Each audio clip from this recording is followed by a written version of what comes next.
नमस्कार दोस्तों।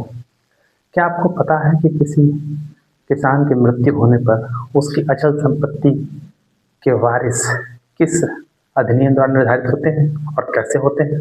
आइए उसी के बारे में जानते हैं।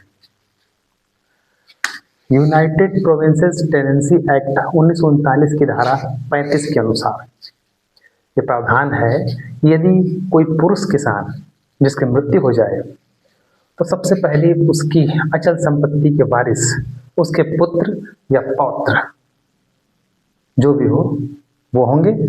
उसके पश्चात उसकी विधवा पत्नी यानी उसके पुत्र पौत्र और उसकी विधवा पत्नी उसके अचल संपत्ति के वारिस होते हैं। यदि ये दोनों न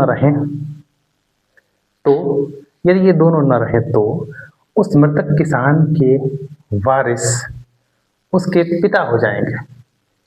यदि उसके पिता भी जीवित न हो तो उसकी विधवा माता हो जाएंगी उसकी वारिस, उसके अचल संपत्ति की वारिस। यदि विधवा माता भी ना हो और कोई सौतेली विधवा माता हो तो वो भी उसके अचल संपत्ति की वारिस होंगी। इसी प्रकार यदि सौतेली विधवा माता भी ना हो तो उस व्यक्ति की अचल संपत्ति के वारिस उसके दादा हो जाते हैं। यदि दादा जीवित न हो तो दादी होंगी, और यदि दादी भी जीवित न हो तब इनके अचल संपत्ति का वारिस कौन होगा? दोस्तों, फिर इस मृतक किसान के अचल संपत्ति के वारिस इनके पुत्र या पौत्र की पत्नी होंगी।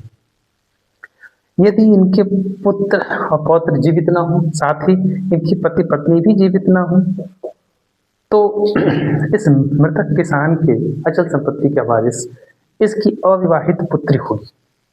यदि अविवाहित पुत्री भी जीवित न हो तब कौन होगा? फिर इस मृतक किसान के वारिस उसके भाई हो जाएंगे। यदि उस मृतक किसान का भाई भी जीवित न हो, उस दशा में उसका पुत्र यानी मृतक किसान का भतीजा उसका वारिस होगा। यदि भतीजा भी जीवित न हो तब यह वरासत यानी मृतक की वरासत किसको जाएगी? फिर इस मृतक किसान की वरासत या अचल संपत्ति इसके चाचा को यानी पिता के भाई चाचा को ट्रांसफर हो जाएगी। यदि चाचा भी जीवित न हो तो चाचा के पुत्र उसके अचल संपत्ति के वारिस होंगे। दोस्तों, इसका प्रावधान यूनाइटेड प्रोविंसेस टेनेंसी एक्ट 1939 की धारा 35 के अनुसार इसका निर्णय होता है।